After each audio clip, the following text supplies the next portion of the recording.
Weekly और monthly राशिफल के साथ साथ ज्योतिष, वास्तु, मंत्र आदि से जुड़ी वीडियोस रेगुलरली पाने के लिए चैनल को अभी सब्सक्राइब कीजिए और बेल नोटिफिकेशन पे भी क्लिक कीजिए ताकि नई वीडियो की नोटिफिकेशन आपको समय पर मिल जाए। ओम गणेशाय नमः। ओम नमः शिवाय। मैं निखिल ज्योतिष आचार्य आप सभी का मेरे चैनल पर पुनः स्वागत करता हूं। आशा करता हूं कि आप सभी स्वस्थ होंगे। महादेव की कृपा आप सभी पर सदैव बनी रहे। ये वीडियो मेष यानी कि एरीज के लिए बहुत विशेष है, क्योंकि वीडियो है 3 नवंबर से 9 नवंबर 2025 के साप्ताहिक राशिफल के बारे में। कैसा रहेगा आने वाला सप्ताह मेष के लिए। जो मेरा साप्ताहिक राशिफल होता है वो प्रमुखतः चंद्रमा और उनकी गति पर आधारित होता है। चंद्रमा एक ऐसे ग्रह हैं जो बहुत विशेष हैं, लेकिन जब हम साप्ताहिक राशिफल की बात कर रहे हैं, पहला तो उनकी तेज़ गति, फिर उनका मन का कारक होना, और फिर उनकी एक क्वालिटी की वह जिस भी भाव, राशि, ग्रह के आदि के साथ संपर्क संबंध बनाते हैं उनको बहुत एक्टिवेट कर देते हैं। इसी कारण से जो उनका पूरा हफ्ते में गोचर होता है वो हमारे मन, मस्तिष्क, स्वभाव, विचार, सोचने के तौर तरीके, दृष्टिकोण, decision making, mood swings, day to day activities पर बहुत इम्पैक्ट डालते हैं। और उसको समझने के लिए साप्ताहिक राशिफल बहुत विशेष होता है। इस अंधकारमय और अनिश्चिततापूर्ण जीवन में ज्योतिष एक मात्र विद्या है जो हमें थोड़ा गाइड कर सकती है। हाँ, भले ही ये राशिफल एक बहुत सामान्य आधार पर दिए जाएं, लेकिन एक जनरल गाइडेंस के लिए, जनरल डूज एंड डोंट्स के लिए बहुत उपयोगी होते हैं। लग्न राशि या चंद्र राशि यदि आपकी मेष है, दोनों ही देख सकते हैं इसको गाइडेंस के लिए। अलग अलग नहीं बन सकते राशिफल। जहाँ से आपको रिलेट करता है वहाँ से देखिए। व्यक्तिगत तौर पे मेरा मानना है लग्न से देखेंगे तो अच्छा है। इनकेस नहीं पता तो चंद्र राशि से भी इसको देख सकते हैं। शुरू करते हैं। 4 नवंबर को दिन के 1 बजे के आसपास, 3 को ऑलरेडी चंद्रमा मीन में ही होंगे 12वें घर में, जो हम कवर कर चुके हैं। पहला गोचर 4 नवंबर को होगा, वहीं से स्टार्ट करेंगे। तो 4 नवंबर को दिन के 1 बजे 1 PM के आसपास चंद्रमा राशि बदलकर आपके लग्न भाव में ही आ जाएंगे और 6 नवंबर सुबह के 11 बजे के आसपास तक वहीं पर रहेंगे। चंद्रमा का लग्न में आना बहुत अच्छा होता है। केंद्र के स्वामी हैं, केंद्र में बैठे हैं, राजयोग भी बन रहा है। गुरु से केंद्र में है, बहुत शुभता यहाँ से आती है। और शुक्र से दृष्ट हैं जो स्वराशि के हैं, राजयोग और पंच महापुरुष योग बनाकर बैठे हैं। और नीच भंग राजयोग बनाकर बैठे हैं। तो हफ्ते का जो शुरुआती भाग ही है कुछ नया करने का इशारा देता है। कुछ प्रॉब्लम से निकल पाएंगे, कुछ ऐसी चीज़ें हो पाएंगी जो आपकी अटक रही थी। और क्योंकि नीच भंग का प्रभाव है चंद्रमा पर, तो सोच भी अलग रहेगी और प्रॉब्लम सॉल्विंग के तरीके भी अलग रहेंगे। तो हफ्ते का जो शुरुआती भाग है काफ़ी अच्छा है। केतु का प्रभाव भी है चंद्रमा पर, तो थोड़ा सा पुरानी सोच से बचिएगा। सूर्य जो है वो आपके लक्ष्मी भाव के स्वामी है, शुक्र आपके धनेश हैं। तो इन दोनों का चंद्रमा पर प्रभाव अपने आप में बता रहा है कि धन के दृष्टिकोण से अच्छा है। बस एक ही चीज़ बताऊंगा कि साहस तो दिख रहा है, लेकिन दुस्साहस भी दिख रहा है, यानी कि थोड़ा सा ओवर कॉन्फिडेंस भी आपके अंदर आ सकता है, उससे बचिएगा। नवांश कुंडली बता रही है कि एक होपफुल शुरुआत होगी हफ्ते की, यानी कि कुछ नई चीज़ें करने का मौका, या जो चीज़ें अटक रही थी उनको ठीक करने का अवसर मिलेगा। दशांश कुंडली बता रही है कार्य क्षेत्र में सब ठीक है, अपने काम पर ध्यान देंगे, एंजॉय कर काम करेंगे तो और भी अच्छा है। जहाँ तक बिज़नेस की बात है, एक ही प्रॉब्लम है कि आप अपने बिज़नेस को डेवलप नहीं कर पा रहे, और कोशिश कीजिए और डेवलपमेंट का और रिसर्च का। लव लाइफ की जहाँ तक बात है, अपने मन को, अपने दृष्टिकोण को थोड़ा सा ओपन रखिए। अभी लगता है आप छोटी छोटी बातों पर इतना नाराज़ हो जाते हैं, या थोड़ी सी सोच आपकी छोटी हो चुकी है। वैवाहिक जीवन, अपने वैवाहिक जीवन को ठीक करने का प्रयत्न कीजिए, ये टाइम अच्छा है। स्टूडेंट्स, आपको अपने आप को और अपनी स्ट्रेंथ को समझना पड़ेगा। कहीं ना कहीं आप अपनी स्ट्रेंथ को नहीं समझ पा रहे, इसके कारण दिक्कत बढ़ रही है। दूसरों की स्ट्रेंथ नहीं, अपनी स्ट्रेंथ समझिए। सेहत के हिसाब से हड्डियों की प्रॉब्लम, बीपी की प्रॉब्लम, ओवर थिंकिंग और हार्मोनल डिसऑर्डर। सर्वाष्टक में आपका पंचम भाव बली है। बहुत अच्छे अच्छे आइडियाज़ आने वाले हैं, लेकिन अतीत में मत जाइएगा।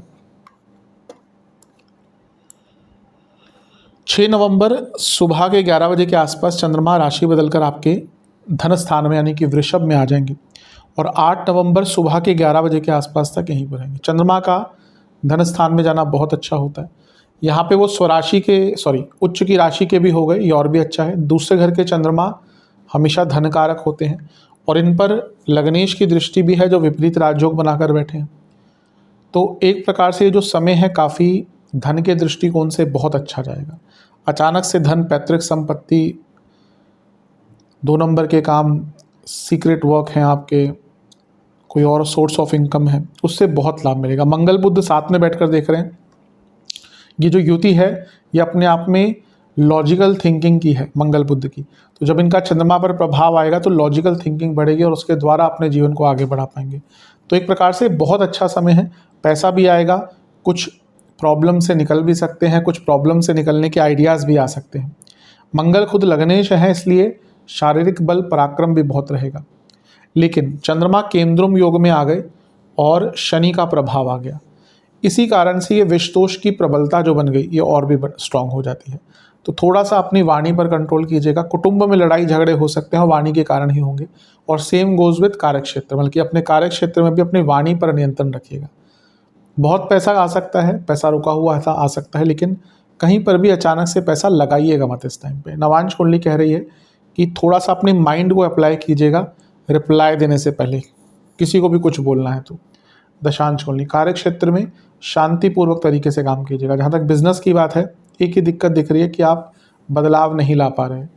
लव लाइफ, आप समय दीजिए अपने पार्टनर को और एक दूसरे को समझने का प्रयास कीजिए।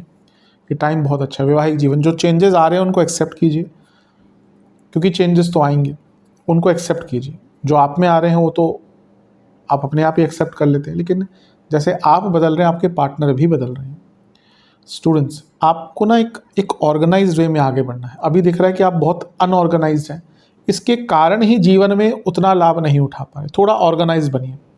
जहाँ तक सेहत की बात है, बीपी की प्रॉब्लम, हड्डियों के रोग तंग कर सकते हैं और इन्फेक्शंस बहुत रहेंगे। सर्वाष्टक में आपका फिर से पंचम भाव बली है, बड़े धन की प्राप्ति की ओर इशारा है, क्योंकि चंद्रमा धन स्थान में है, लक्ष्मी स्थान बली है सर्वाष्टक में, तो बड़ा धन की प्राप्ति हो सकती है। स्पेकुलेटिव मार्केट से भी जो ऑलरेडी जिन्होंने पैसा लगा हुआ है, इस टाइम पे मत लगाइएगा, क्योंकि मैंने कहा कोई रिस्क मत लीजिएगा, लेकिन जिन्होंने ऑलरेडी पैसा कहीं पे लगाया हुआ है कुछ लाभ उनको हो सकता है। 8 नवंबर दिन के या सुबह के 11 बजे के आसपास चंद्रमा राशि बदलकर आपके तीसरे भाव में आ जाएंगे, यानी कि मिथुन में, और सप्ताह के अंत तक यहीं पर रहेंगे। चंद्रमा का तीसरे घर में आना बहुत अच्छा होता है। केंद्रुम योग भी समाप्त हो गया, क्योंकि गुरु अगले भाव में है उनसे। तीसरे घर के चंद्रमा अपने आप में व्यक्ति को साहसी बनाते हैं, उसको पराक्रमी बनाते हैं। वो व्यक्ति कहीं ना कहीं बहुत भयभीत नहीं होता, कुछ नया करने का जज्बा रहता है। राहु का प्रभाव है तो एक अनकन्वेंशनलिटी भी आ जाती है, और मंगल का प्रभाव भी है तो बल भी आता है। अब यहाँ पे राहु मंगल का प्रभाव एक अच्छी चीज़ करेगा कि आपको रिस्क टेकिंग करवाएगा, कि हाँ पे कुछ बदलना है, कुछ नया करना है, वो करवाएगा आपसे। लेकिन दोनों का प्रभाव चंद्रमा पर है तो एग्रेशन भी होता है, और दोनों का प्रभाव चंद्रमा पर है तो बहुत ज़्यादा अति उत्सुकता भी होती है। तो इन दोनों ही चीज़ों से बच के रहना है। कम बोलिएगा, एक्शन ओरिएंटेड रहिएगा तो अच्छा रहेगा।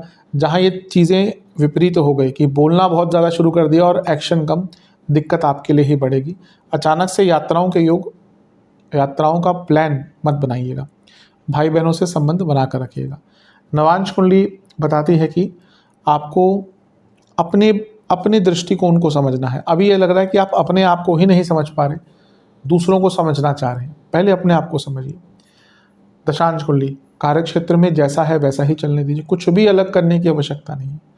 जहाँ तक बिजनेस की बात है, बहुत अच्छा टाइम है। आपके एक्सपेक्टेशन के बियॉन्ड आपको कुछ प्राप्त हो सकता है अगर आप सचेत रहे तो। टाइम अच्छा है। लव लाइफ, एक रिदम लाने की कोशिश कीजिए। कभी लगता है कि आप लोग बहुत अच्छे कपल हैं, कभी लगता है कि कल ही ब्रेकअप हो जाएगा। ये इनकन्सिस्टेंसी क्यों है, विचाराधीन रखिए इसको। वैवाहिक जीवन ठीक है, ज़्यादा बोलिएगा नहीं, बोलेंगे तो बहुत दिक्कत होगी, नहीं बोलेंगे तो बहुत अच्छा टाइम बीतेगा। स्टूडेंट्स, आपको थोड़ा सा ना सकारात्मक बनना पड़ेगा। ऐसा लगता है कि किसी और के सोच या किसी और के शब्द आपको इतना प्रभावित कर देते हैं कि आप अपना रास्ता भटक जाते हैं। सेहत की जहाँ तक बात है,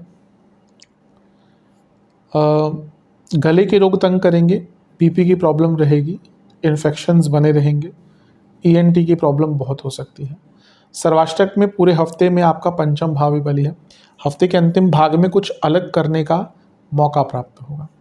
उपाय के रूप में बजरंग बली को फलों का और किसी भी मिष्ठान का भोग लगाइए और ओम महावीराय नमः इस मंत्र का 21 बार जाप कीजिए। आशा करता हूँ कि वीडियो काम आएगा। चैनल पर नहीं है सब्सक्राइब कीजिए, वीडियो को लाइक कीजिए।